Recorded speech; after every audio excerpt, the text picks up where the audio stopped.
Pemirsa, ujian bertubi-tubi rupanya tengah melanda kehidupan Ashanti.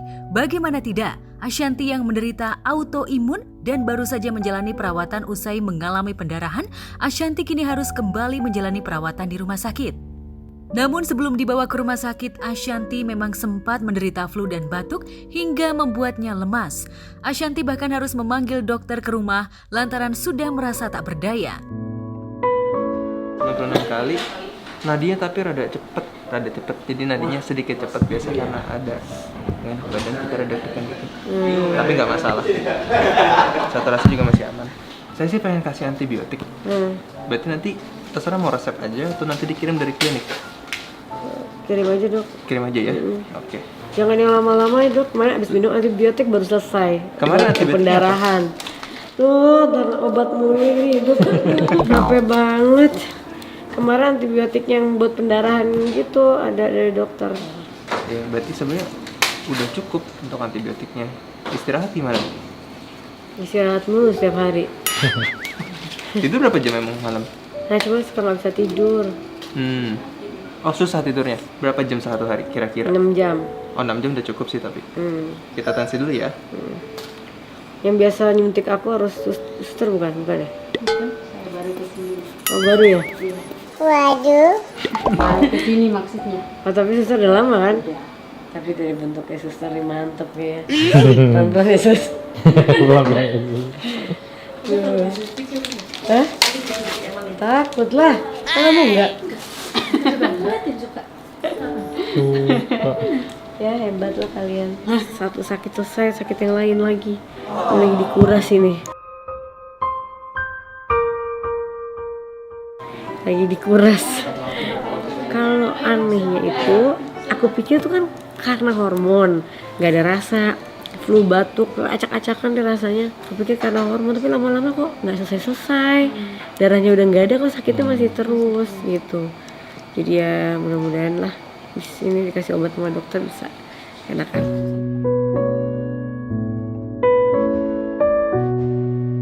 Meski sudah memanggil dokter dan minum obat, kondisi Ashanti rupanya tak kunjung membaik. Hal ini membuat Anang Hermansyah dan Azriel khawatir dan memilih membawa Ashanti ke rumah sakit.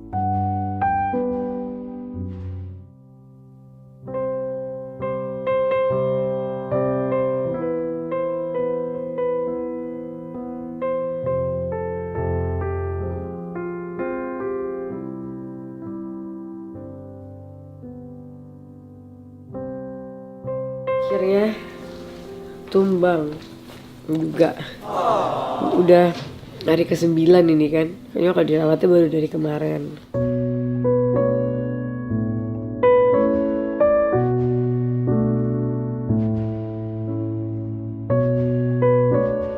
Ya, sampai di rumah sakit Ashanti langsung mendapat perawatan. Untuk bernafas pun Ashanti memerlukan bantuan oksigen.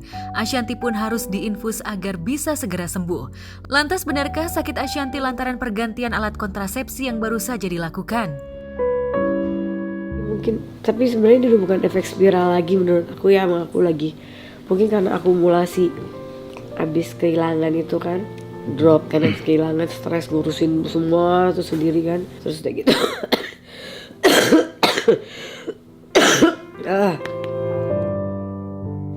Terus tiba-tiba yang ganti spiral. Habis ganti spiral tiba-tiba aku flu, batuk, hilang indera perasanya, badan linu semua, sakit kepala. Tapi udah 2 kali PCR bukan COVID gitu sekarang. Nah jadi kata dokter ini nggak bisa kalau kamu nggak dikasih infus karena nggak bisa keisi makan, muntah terus. Jadi diinfus terus diisi obat-obatan gitu biar cepet recovery-nya ya, mudah-mudahan 3 hari di sini nggak usah lama-lama ya kan.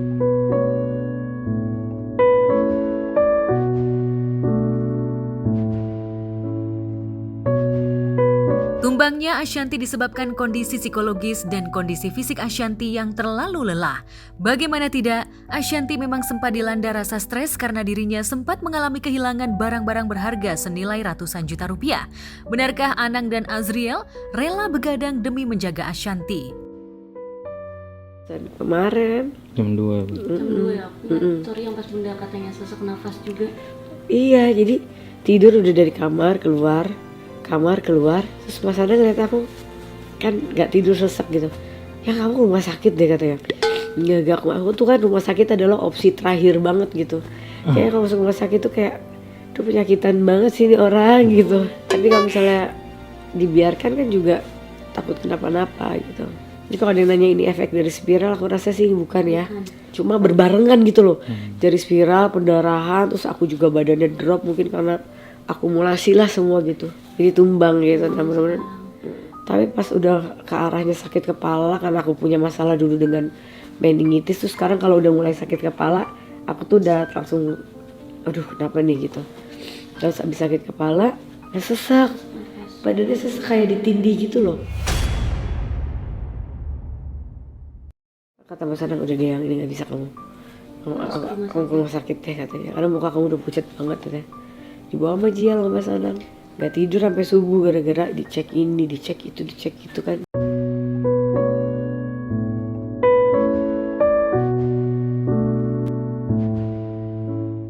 Setelah menjalani pemeriksaan, rupanya ada bakteri dan virus yang menyerang tubuh Ashanti hingga menyebabkan kondisi tubuhnya drop hingga membuat trombositnya turun. Meski awalnya Ashanti sempat khawatir, takut terpapar virus COVID, namun setelah menjalani pemeriksaan Ashanti negatif COVID-19. Lantas benarkah Ashanti juga menderita sinusitis? Ada infeksi bakteri, terus trombosit turun. Perkara trombosit pakai turun lagi nih, aduh, HB-nya juga turun. Karena mungkin kemarin pas kehilangan banyak darah ya, jadi HB-nya turun. Ya mudah-mudahan dah. Aku tuh 9 hari loh di tiduran, nggak ada aktivitas, sempet olahraga sebentar tuh, 15 menit, 4 hari lalu, 15 menit, maksain kan supaya ada gerakan gitu. Karena pendarahannya udah gak ada, tinggal flu batuk. Tetep lemes juga, ya udahlah jangan dipaksa dulu. Setelah mendapat perawatan, kondisi Ashanti mulai membaik. Ashanti berharap dirinya bisa kembali pulang agar bisa menjalani aktivitas lagi. Aku pulang dari kantor jam 12 jam 1, abis itu ternyata pas nyampe apartemen Bunda pipi di luar kamar, belum tidur lagi main-main HP. Terus aku tanya kok belum tidur, terus kata Bunda sesek nafas saya makanya, terus kata pipi juga ya Bunda gak kuat di kamar, akhirnya kita di luar, terus aku juga di luar main game. Terus aku bilang Bun daripada ini mending ke rumah sakit aja deh, kata Bunda nanti dulu. Akhirnya sejam sampai jam 2 akhirnya Bunda mau ke rumah sakit. Guys, mau istirahat lagi. Aku pengennya sih pulangnya bisa cepat dari sini karena kayak kalau udah sembuh ya, kalau udah enakan, udah apa baru jadi bisa aktivitas lagi. Karena banyak kerjaan yang ketunda nih udah hampir 10 hari kan. Jadi Kita main kajian dulu ya Bun, Mas Anang nanti baru. nanti Mas Anang kesini malaman.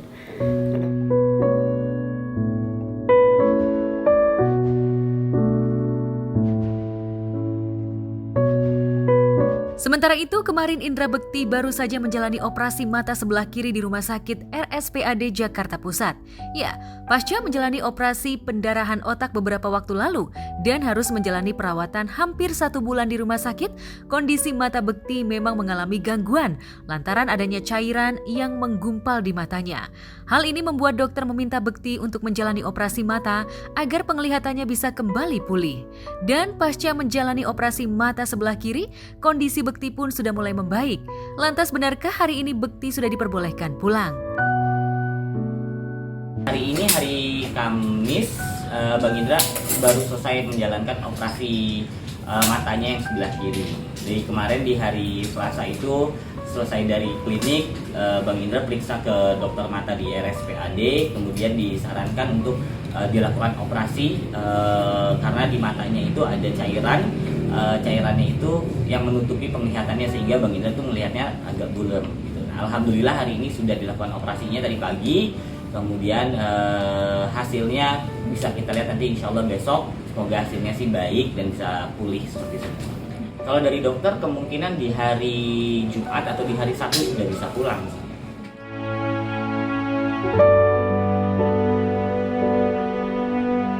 Kabarnya usai menjalani operasi mata kiri, pada tanggal 14 mendatang, Bekti akan menjadi host di salah satu acara.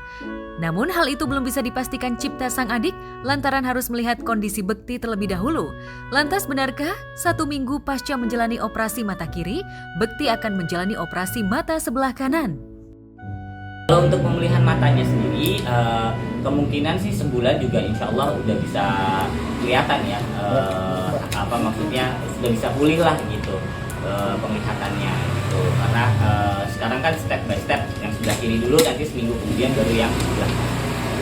Ya, jadi untuk nanti kalau memang kondisinya baik-baik aja, insya Allah tanggal 14 itu kan Indra akan menjadi host ya di acara konsernya Blue. Tapi nanti kita akan melihat dulu dengan kondisi fisik dan kesehatannya Bang Indra. Kalau memang dia sanggup, maka nanti kita bisa tetap hadir. Tapi kalau memang tidak memungkinkan, kita akan konsultasi sama pihak dokter apakah memungkinkan dia untuk bisa jadi host openingnya. Jika saat pertama kali masuk rumah sakit, Aldila jelita harus dipusingkan dengan biaya rumah sakit hingga sempat meminta donasi. Namun operasi mata kali ini Dila bersyukur lantaran seluruh biaya operasi bisa di-cover BPJS.